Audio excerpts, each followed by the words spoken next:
Hello, everyone. My name is Keith Babo. I'm the project lead for SwitchYard, and today I'll be presenting on Enterprise Services Made Easy with SwitchYard. Before we get started, there are now two evaluation forms, or there should be on the tables. One is for me. The other is for JUDCon as a whole. So if you wouldn't mind filling those out at some point, that would be fantastic. OK, let's get started. Just curious, how many people were here yesterday for my talk on ESB and SwitchYard? OK, right on. OK, so there's enough people. I'll still go over some basic stuff. But if there's some details missing, I think they videotaped that session, and the slides will be up, so you can always go back and look there. So in terms of what is SwitchYard, it's our new community project, new-ish. It's about 18 months old, about 5 micro-releases in the community. It's our next generation enterprise service bus. It started off as ESB5, actually, JBoss ESB5. It's the same team that works on SwitchYard, works on JBoss ESB. We decided to split it out as a separate project simply so we could focus the community over the new stuff that we're doing. JBoss ESB is very much alive today. It's the feeder project for JBoss SOA Platform 5. SwitchYard will replace JBoss ESB in SOA Platform 6. So why did we do this? There's some fundamental things that we wanted to change between ESB4 and ESB5, now SwitchYard. The first thing was focusing on the application developer experience. So when you're developing an application, how intuitive is it? How consistent is that experience as you move across different types of services that you're implementing? There's also some bits in terms of the runtime that were going to be too much to factor out in a dot release inside of JBoss ESB. And we'll talk about a few of those. And then also, it was an opportunity to go out and look in the extended community, other projects. You'll see an example of Apache Camel being used, and also other standards such as SCA and Oasis. So let's talk about service-oriented applications. I'm of the opinion that if you want to develop service-oriented applications, you can use an ESB to do that. It's a great tool to do that, right? You take an enterprise service bus, you host your application code on it. It helps you create service-oriented applications. So typically, the type of diagram that we see for an ESB is a runtime diagram, right? It's got a bus. It's got some modular components plugged in. The idea is it's very modular, and it can kind of mediate and do these things.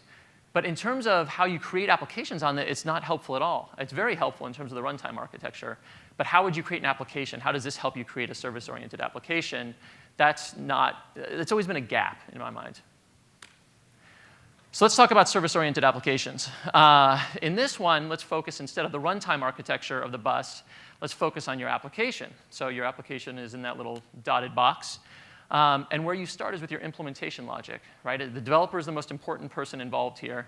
You're going to implement services using any number of implementation technologies. You're adding the businessy stuff that's going to make a service valuable to the business. So we need to start there and focus on what are the implementation technologies that you're using.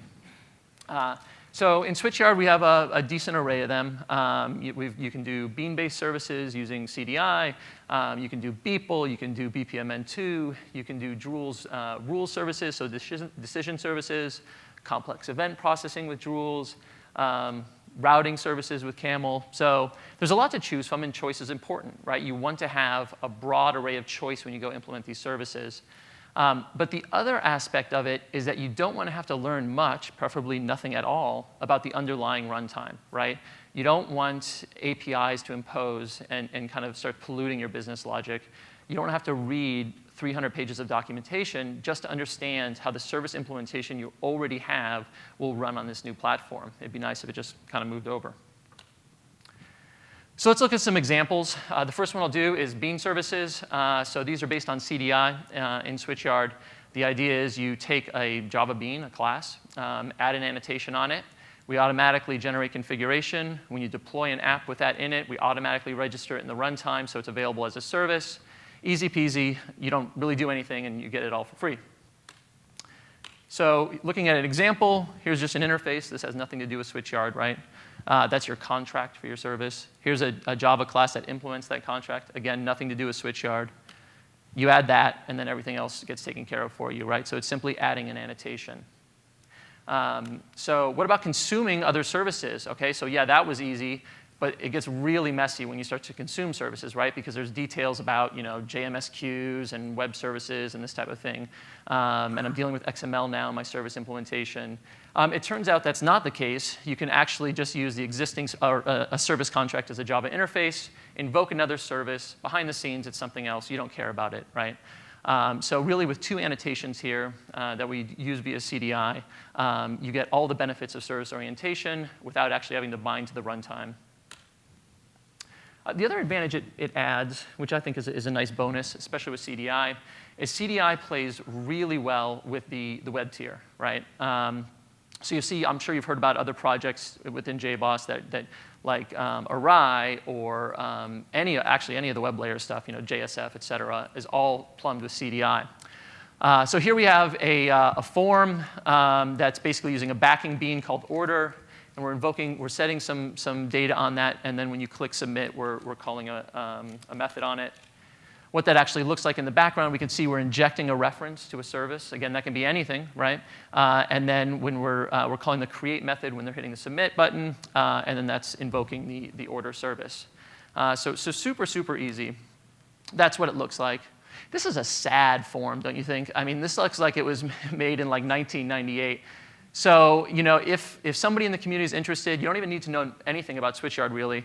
You want to make a fancy one for this? I'll give you a SwitchYard T-shirt and a beer, OK? So just let me know. Reach out to me in the community. I got some shirts with me if you want to do it this week, so I'll be around.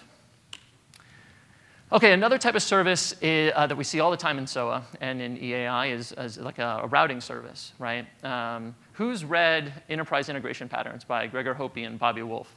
OK, for the people, that's a fantastic book if you do anything related to integration or SOA in general, because SOA generally always involves integration.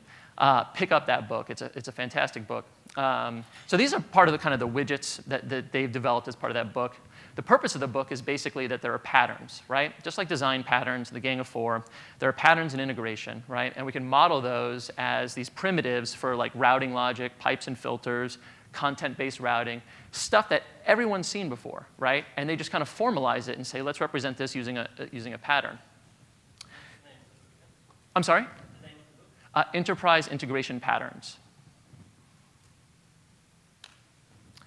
So it turns out that there's a popular open source framework out there called Apache Camel, which implements these EIPs. They have a language that they've created in both XML and in Java that represents all these primitives in the EIP book. Camel is a fantastic integration framework, and we do a lot with it in SwitchYard.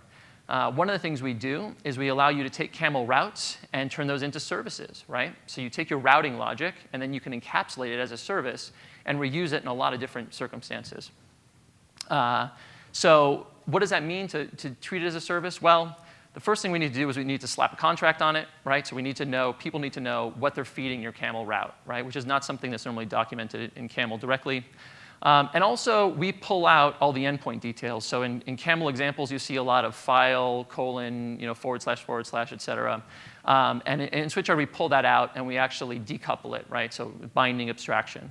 And we'll see an example of that probably in a second here. So here's an example of a Camel route. Going back to what I said earlier about having no impact on your actual coding, if you're familiar with Camel, or you get familiar with Camel, because it's very easy to understand, this is a route that would run in Camel. It compiles with Camel alone, no SwitchYard. The only difference is that you're using SwitchYard endpoint URIs, which would be resolved at deploy time.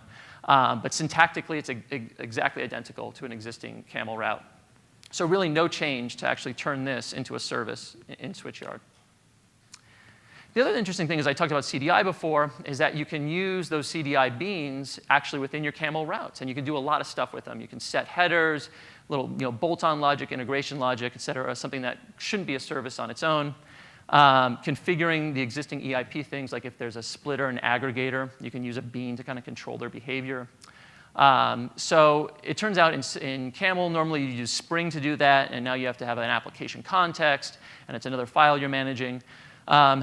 But the bean registry in Camel, like a lot of things in Camel, is pluggable. So we replace that with the CDI bean manager. And what this means is if you have CDI beans in your application, those can be injected as beans in your Camel route. So here's a CDI Bean. We named it my bean. Here's a Camel route that actually invokes it at the end there. It says, split, filter, invoke this bean, right? Those are the only two files that are involved. Again, no SwitchYard here. This is CDI. This is just a Camel route. Very, very easy. OK, let's talk about workflow. So this is a BPMN2 diagram. Who's familiar with BPMN2? I like asking questions. This is fun. Cool. OK, so some people. So basically, a BPMN2 is a standard. It standardizes a workflow definition and also the visual representation of that workflow definition. So this is a standard representation of a BPMN2 definition or a BPMN2 workflow. And so, I mean, basically what it's doing is it's starting, it's invoking a service, it's hitting a gateway, and then it's, depending on what the gateway does, going to one service or the other. The important thing is that you're not changing anything to do this in SwitchYard. You can take an existing BPMN2 definition, and we have a JBPM5 component in SwitchYard, and you can expose that as a service without changing anything in the BPMN2 definition. It's really just a matter of mapping the process variables to what you expect in your process definition, and that you can do with some very lightweight, either MVEL or some other configuration. If you want to, you can actually call SwitchYard service from within your BPMN2 diagram. To do that, or your BPMN2 workflow, to do that, all you use is our SwitchYard service task handler, which is integrated natively with both the BPMN editor in Eclipse now, and also I think Tiho this week added it to the web-based designer. So it's, you don't have to involve SwitchYard at all if you don't want to, but once you do, it's very easy to do so. So another form, aside from like workflows, which are kind of like, I mean, you can orchestrate services with those, but they also involve human tasks and this type of thing. If you're orchestrating web services, kind of the go-to option for that is Beeple. So with Beeple, there's this funny thing called partner links, and you actually connect your role and the other guy's role and how messages go back and forth. But these partner links are all based on WSDL. We allow WSDL as a first-class contract in SwitchYard. So when you deploy a Beeple definition on SwitchYard, there's nothing about SwitchYard in the Beeple or anywhere close to the Beeple configuration or the RIFSAW configuration for that matter. We actually detect the Beeple definitions. They're loaded as services. You coordinate based on port types, which has the added advantage of no longer binding you just to SOAP. So you can do Beeple, you can expose a Beeple process over JMS, you can do a receive via JMS, you can do an invoke over JMS or any other gateway binding that we support. So that's nice too. This fits so naturally. RIFSAW is available in our SOA platform and it integrates with JBoss ESB. The project itself used to have its own kind of standalone runtime, which they've now gotten rid of, and they just SwitchYard is the runtime for RIFSAW in the community. One other point is that instead of actually having to go out of process now, we can talk directly to the Beeple engine. So instead of saying I'm invoking a Beeple process, so I'm going to send a SOAP message on the wire to myself, and then it comes back in and you take the serialization hit, we just go directly in memory to the engine. OK, so moving on, we talked about implementation logic. The next thing, so we've got that sorted. I think maybe we have an idea now about how we might inject implementation logic. And really, it doesn't change very much at all. So now we want to inventory what are the services that I'm consuming and providing from that implementation logic. And to do that, what you need to do is you need to establish contracts for those things. And in SwitchYard, we try to make that very easy. You can use Java, right? So Java interfaces at the top there. You can use WSDL. That's a standard one for web services, but it works for lots of different things. Or you can use the ESB interface type. So with Java and WSDL, you actually need a file, right? You actually have to represent that as a file, a Java file or a WSDL file. With ESB, it's more just metadata. All of these interface types reduce to our kind of canonical metadata model. And so with ESB interfaces, you're just saying in your SwitchYard config that the input type is this, the output type is that, and the fault type is the other thing. So here, I think this contract it's taking input of a JSON type, the output is a Java object, and the fault is an XML. Not necessarily a service I'd want to invoke. But it's very flexible, right? So you can do whatever you want there. OK, so once we've got those consumes and provides around, what we can start doing is saying, now I want a better understanding of what's in my application. And I can understand the relationships between pieces of my application, so individual implementations in my application, and also how they interact with the outside world, right? And so we can start getting a model of our application. It turns out there's a standard way to describe this. It's called SCA. It's a standard in Oasis. Here's some XML that represents what that picture you just saw. Luckily, you never have to touch this in SwitchYard. We have a nice visual modeler for these things. So you can create and display applications using this visual interface. OK, so the next thing is I'm providing some services. I'm consuming some services. Where are those services? Sometimes the consumers of the services I'm providing are in my application, right? Other times they're outside. And so how we interact with things that are outside the application is through something called bindings. So bindings we have. There we go. So out of the box, we provide SOAP, JMS, blah, a lot of other stuff, right? Basically the same as JBoss ESB, except for HTTP and JPA, which we're working on now. We also support extensibility. We realize kind of the rule with gateways is that you never have enough, and the ones you do never do enough anyway, right? And so extensibility is critically important. And so we'll provide ones out of the box. Like we wrote our own for JCA, web services, Hornet Q, stuff that we provide in our platform, right, in like AS, okay? But then for other stuff, we just integrate with what Apache Camel provides. So the file component, FTP, those are Apache Camel components. We create a schema to constrain the configuration just to make it nice, and we can validate it in the tooling and this kind of thing. But it is that component. And so you can take any other Camel component and then just invoke that via URI if you choose. And then we also made it very easy to integrate your own. Because again, I mean, the Camel community is huge in terms of the gateways they have. But still nowhere close to the number that are out in the wild for your homegrown systems, your own applications, et cetera. So we allow you to write your own gateway bindings that are pluggable at the tooling layer, the configuration. There's deployment hooks. It basically looks exactly like one that we wrote or incorporated on our own. OK, so the next thing is, I've got my implementation done. I know what I'm providing and consuming. I've kind of bound it to external consumers and providers. What about cross-cutting concerns, right? What about these things that I need to handle in every single service implementation? So either I'm writing that boilerplate code over and over and over again, or I don't have a way to consistently enforce it, right? So if I have a policy that I want to make sure that's consistently enforced across services, I need a way to do that. And I can't just rely on people to bake it into their service. So let's talk about transformation. So I guess all SOA apps really use integration in some form or another. The goal of SOA is to align with your IT infrastructure, so create alignments between business needs and IT infrastructure. And no IT shop is going to be all SOAP web services, right? It's just not going to happen. And so you're always dealing with integration in some form or another. And if you're dealing with integration, you're dealing with disparate data formats, right? Just another fact of life. So we see transformation all the time in SOA projects. And there's a couple different forms it can take. In the domain of like your Java implementations, type conversion is very important. So if I'm dealing with a string and I have to convert it to a byte array or an input stream or something like that, that's really just the domain of your Java-based implementation. Nothing special there. Data format changes, though, are a big one. That's going between equivalent representations of a message, but different formats. So a JSON representation of an order, or an XML representation of an order, or an EDI representation of an order, right? We do that a lot. And then there's just like enriching data, right, which is a form of transformation. So if I do a partner lookup and change a code in a document, or if I add an order status or a priority to a message, that would be enrichment. So then this asks the question, where do we do this, right? We could do it in the provider. So that's the top one there. If I do it in the provider, what that means is every time I get a new consumer that talks a different message type, I need to add something to my provider implementation. That sucks. So we won't do it that way.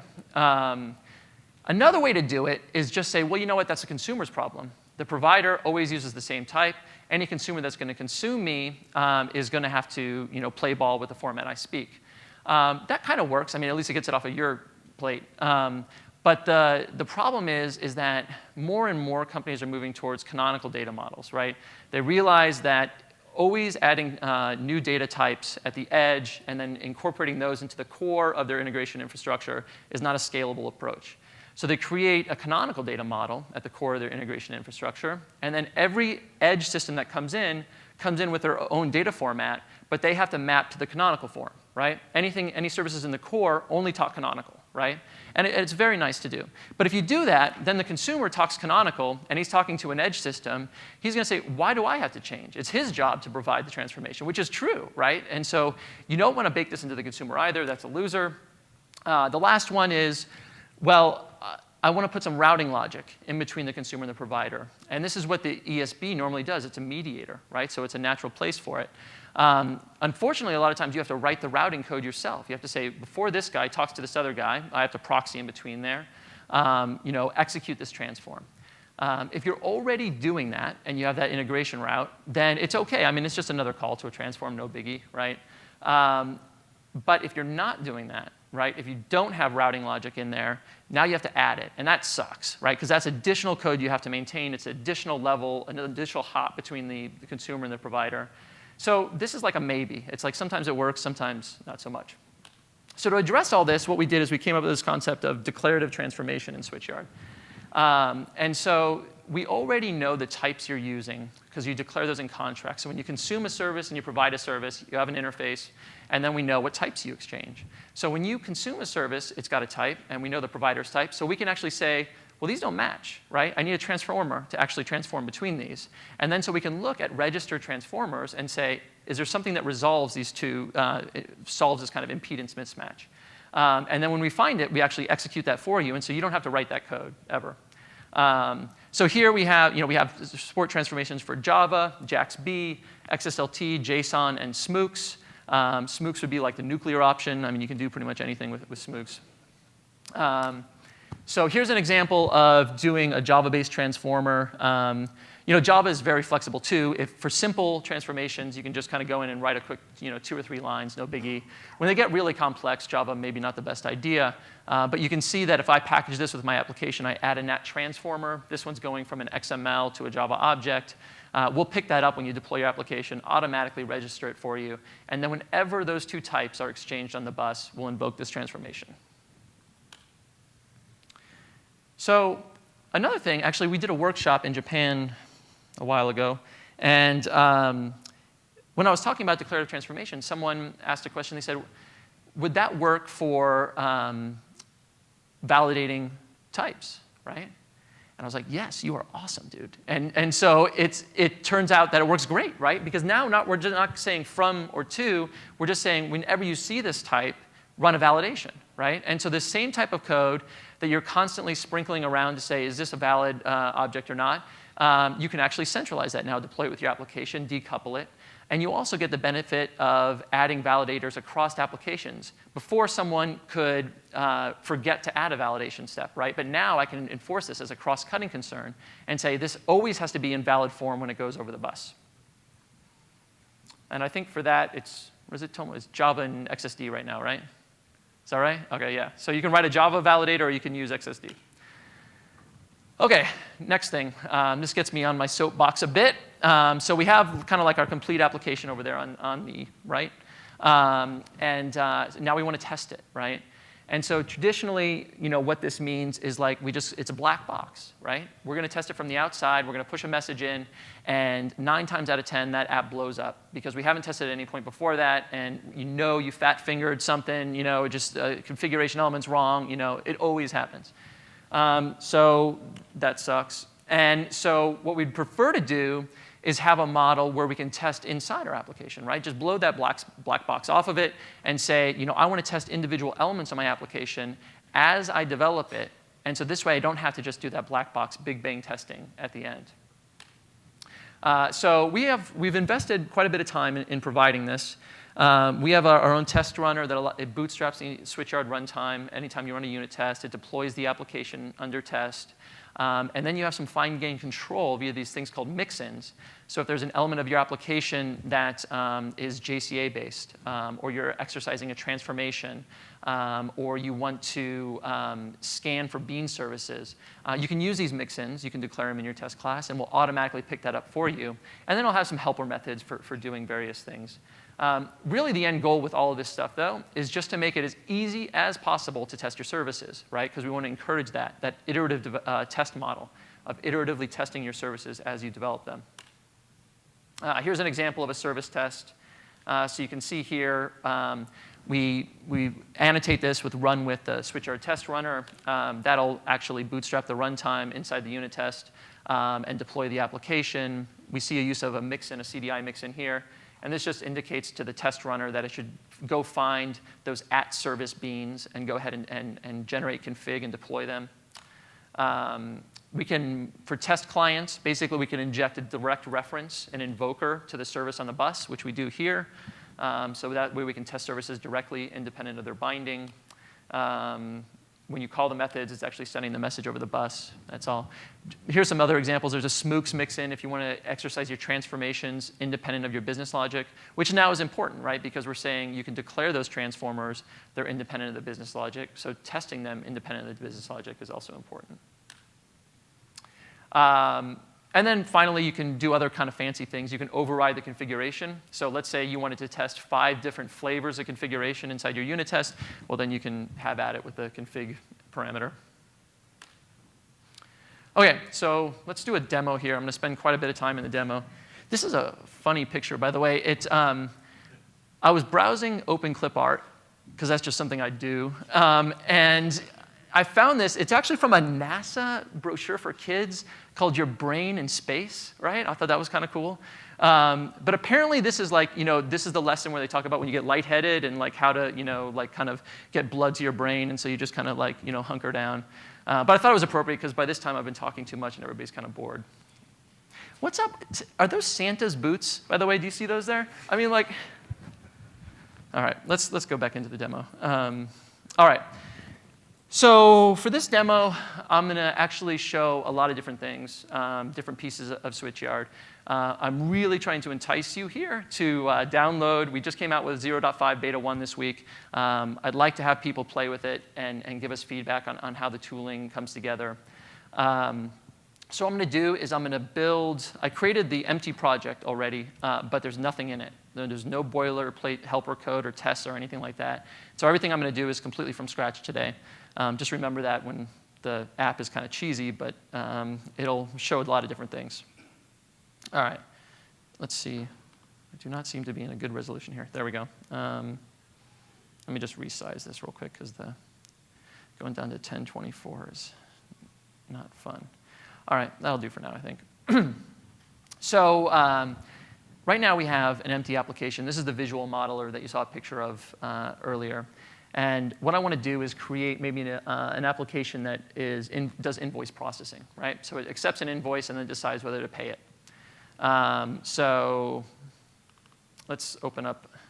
Let's start with maybe we'll do a bean to implement this service first. So the first thing we need to do is it's asking us for the contract. We'll create a contract called payments. And then we'll click finish. OK, so immediately I get a service component here. It's got a service. That service has a contract. It's a Java interface. It's got no operations right now, so I'll go ahead and add one called submit. Oops. It takes an invoice. That type doesn't exist yet, so I'm going to get an error. So I'll go ahead and create that class. Sure. So what do we want in an invoice? We'll just say there's an amount of an invoice, and there's the number of days it's been outstanding. Let me go ahead and generate some getters and setters for that. Great. OK, invoice is done. My interface is complete. So the only other thing is the actual implementation of my service. So I'll go in here. This is missing something now. So I'll add that submit method. And we'll say something basic like, if it's been outstanding for greater than 90 days, I want to go ahead. Right now, I'll just dump a message and say, I'm in the Bean service. Pay it now.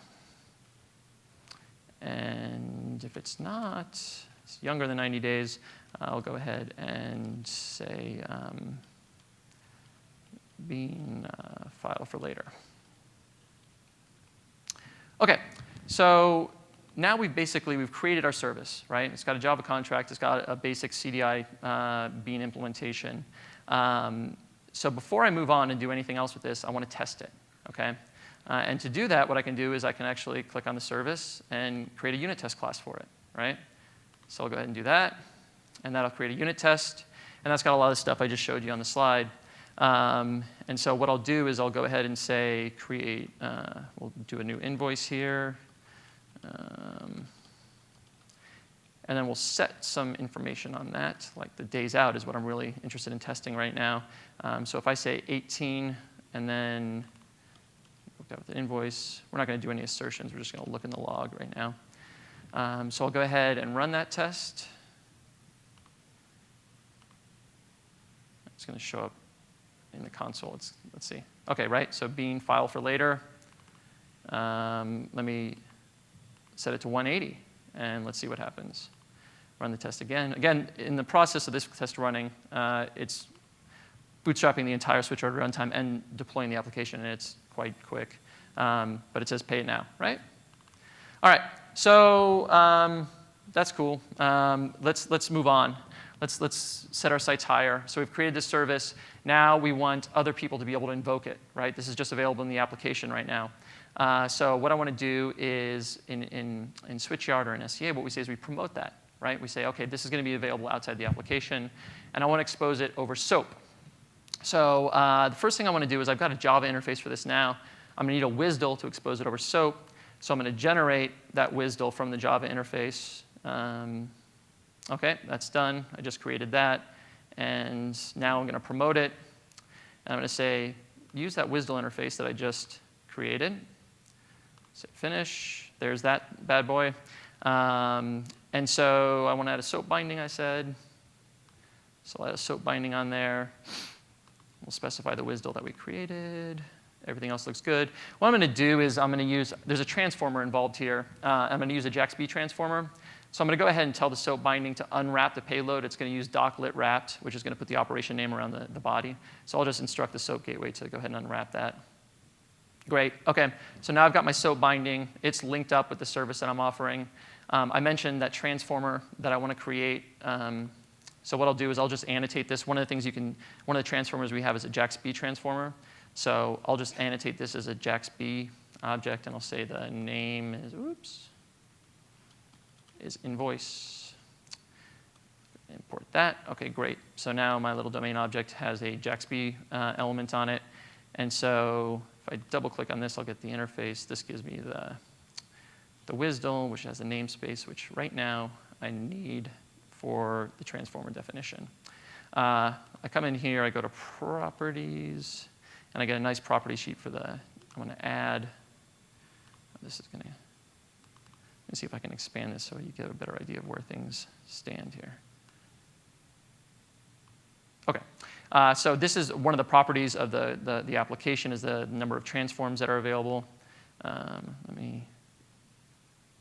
did I do here?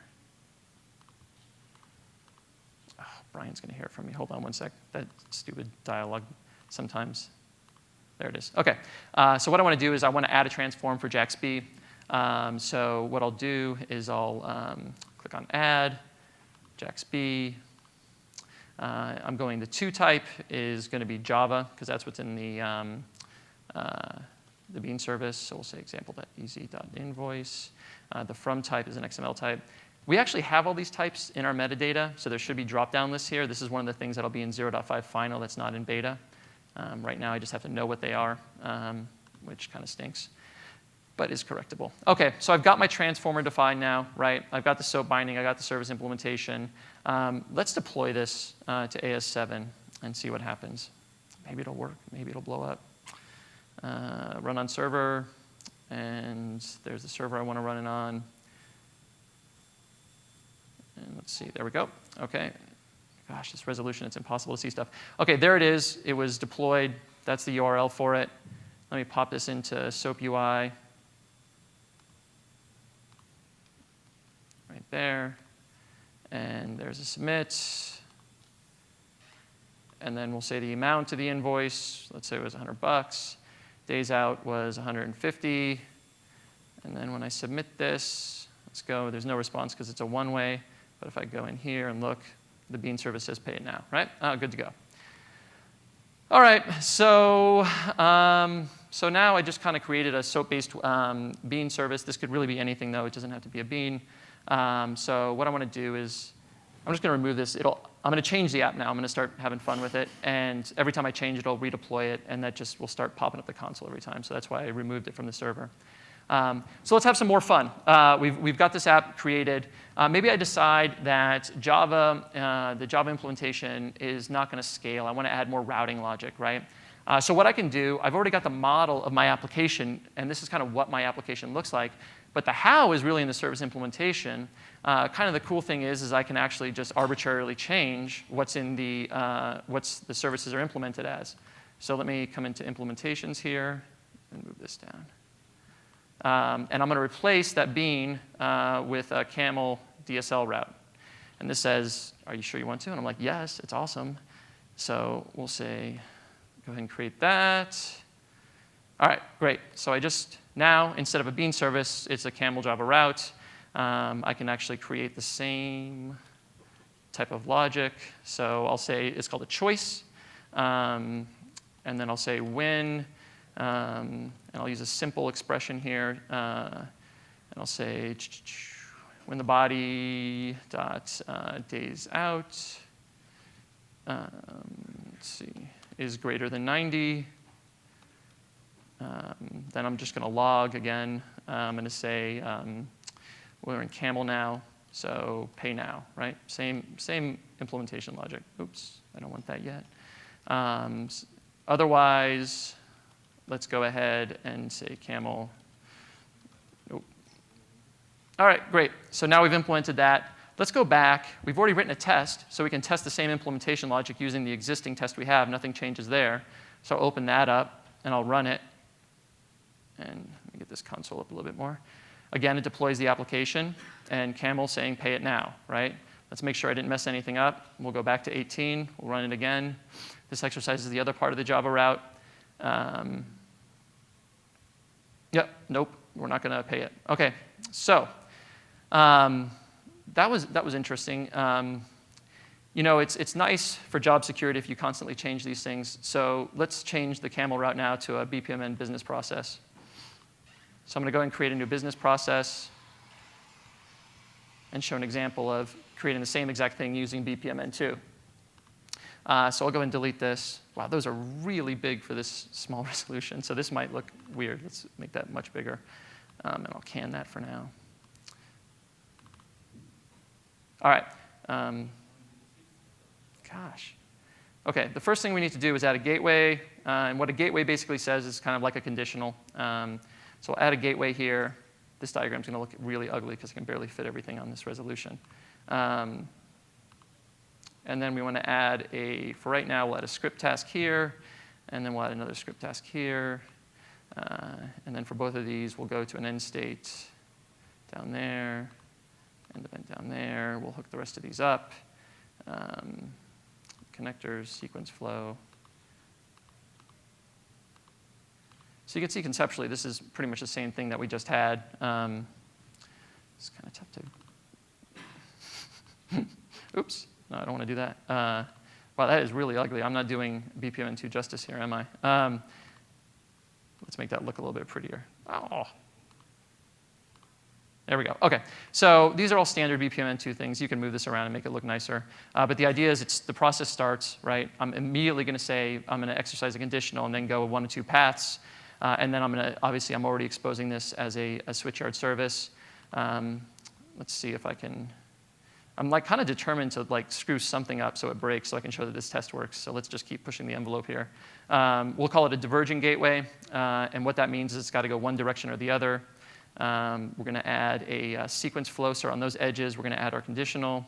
All of the messages I said before, you don't really have to message any message APIs here or anything like that. It's just there's a process variable called message content in. And we'll say if the message content in days out is let's say less than or equal to 90, same logic I had before. Go back over here and set it for the other side. The sequence flow. Add another condition. content in.days out is greater than 90. So far, so good. And then these script tasks, I just need to add a something so you know I'm in here. So I'll just add yet another system.out.println. BPM don't pay. OK, and then come back out, and for the script task, the properties there, I'll say Java system.out.println. BPM, pay it now. All right.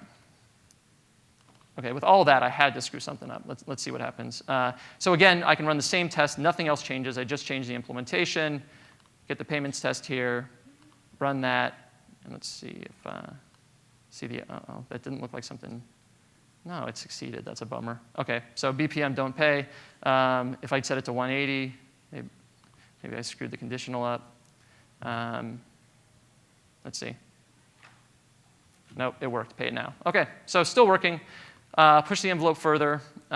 So right now I've got all these, in your application there'll be more than just system.out.print lines in this logic. Let's add a service that gets called from that BPMN2 process.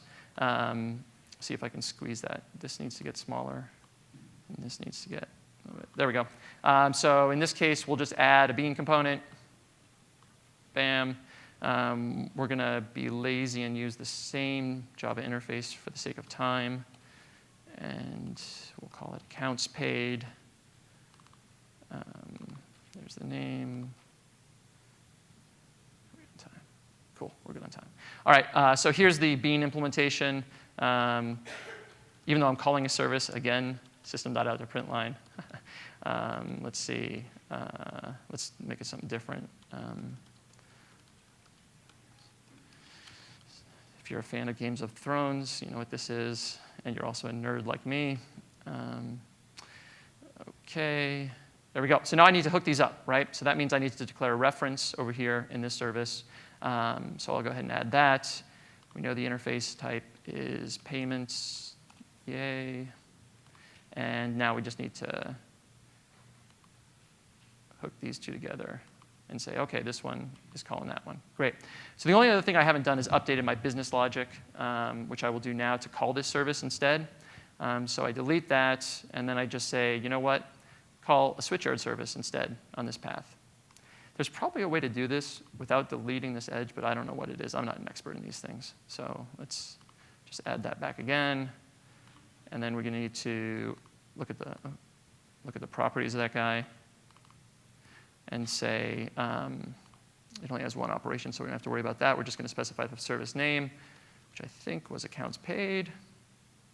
And then we'll just have to set this conditional again to say, right, what was it supposed to be? Oh, yeah, message content in dot days out is greater than 90. OK. So if I run this, I've updated my business logic. If I go back to my test, let me see here. Great. So this should go to my new logic where it says Lannister always pays his debts. I run that. Look at the console, what's coming out. And there it is, right? So it got updated. All right.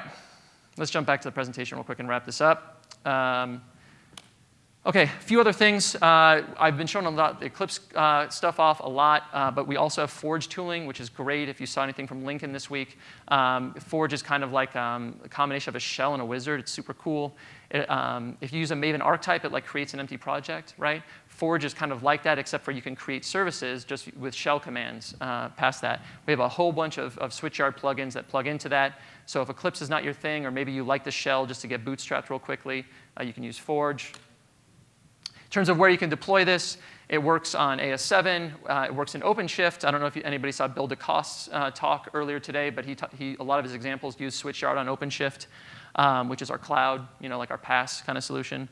You can run it standalone on Java SE. You can deploy it as a war into something like Tomcat, although it's a bit messy if you ask me. In terms of deploying in AS7, you can deploy as a jar, a war, an ear. Here's just an example of what you can do. I haven't hooked this into Eclipse, or we haven't hooked this into Eclipse yet, but from Forge, basically you create, RHC app create is an OpenShift command. It's part of their client. Once you do that, you go in there, you run Forge, you add SwitchYard to the project, and then it's enabled and good to go to deploy to the cloud. OK, so there's a bunch of stuff I couldn't talk about today based on time and my overly long demo. So I didn't talk about administration. I didn't talk about policy or governance or futures. All of that I will be talking about on Thursday if you're going to be here for JBoss World at 4:50. So if you're unlucky enough to sit through my first two talks, the third one will be different, which will be nice. And it's Thursday at 4:50. So one other note, I mean, these are links, and they'll be in the presentation when they go out with the PDF. We're on GitHub. We participate in IRC. That's where almost all of our conversations happen. We also have a community forum and email and this type of thing. But 0.5 beta 1 is out. The bits are cut. I just need to put them on the site. I'll do that right after the talk. So please come by the community. Let us know you're interested. Download, play with the bits, file bugs. That's it. Questions? Yes, sir. Yeah. Yes. So so we bootstrap a JVPM runtime inside a SwitchYard. We actually have a dedicated component that does that. So when you do a deployment, it'll actually bootstrap the JVPM runtime. Can I reference stretching here? Can I reference a BPMN deployment like that in VRMS 5.3? So yes, depending on what you mean. So actually, both ways probably of what you mean. One is if you've got a rules package deployed to Governor, you can pull that down via a knowledge agent. If you've deployed a BPMN2 process on another service and you want to communicate with that from SwitchYard, then you do that with a gateway binding. There's not like a native protocol or anything that goes over there. Yeah. Yes? So all the unit does findings used to be against JUnit. Is there anything for TestNG? No. But if you're really interested in TestNG, please come to the community and ask questions about it, and I'd love to get it up and running there. And actually, I want to move a lot of that to Archillion anyway, and I think Archillion will work on both, right? So so it could be that could be the catalyst for doing that. So if you're interested in that, please introduce yourself to the community, and I'd love to talk about it more. Yes.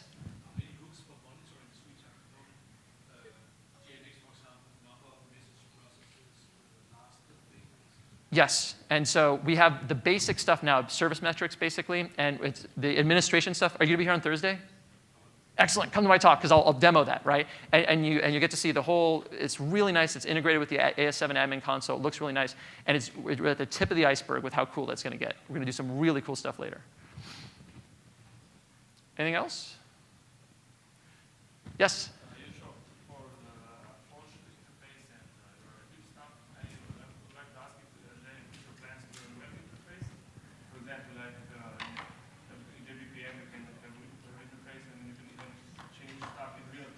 Yeah.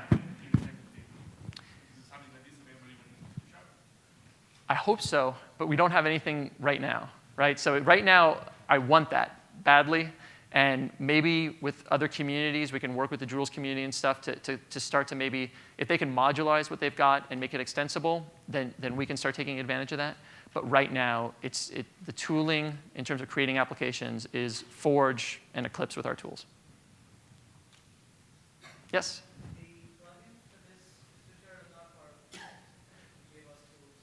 No, it is not. So right now, it's a separate download. It's actually, we do have our own site download on the JBoss Tools site. It's like a distinct URL, though.